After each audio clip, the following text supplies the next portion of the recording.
prior to coming to Sunset Sudbury School, my kids and I were at home homeschooling. And I chose to homeschool because I was uncomfortable with the flavor of education in our area. So I chose to homeschool. And I transitioned from homeschooling to a Sudbury school because what I saw was that although we were involved in a very active homeschooling community, we had activities and events, and we did things at home, and we went to museums, and it was a very rich homeschooling community in our area.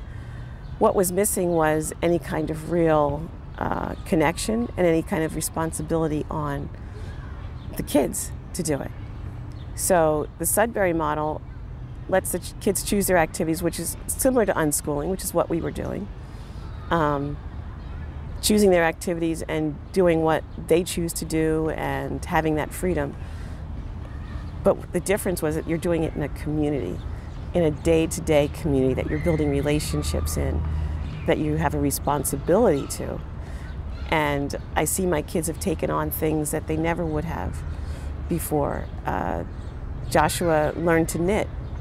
So one of the other staff members brought in her knitting, and she was knitting. He asked about it. He started knitting. I've been knitting since I was tiny. He's never asked me about knitting. I'm his mother. He doesn't want to ask me about knitting. We've gone to several homeschooling events, and I've watched women knitting sweaters and things in front of us as we're playing. He's never asked them anything. But the idea of him being in an environment where he's completely free, and he's been around this woman several times and been completely free to choose what he wanted to do, he asked her.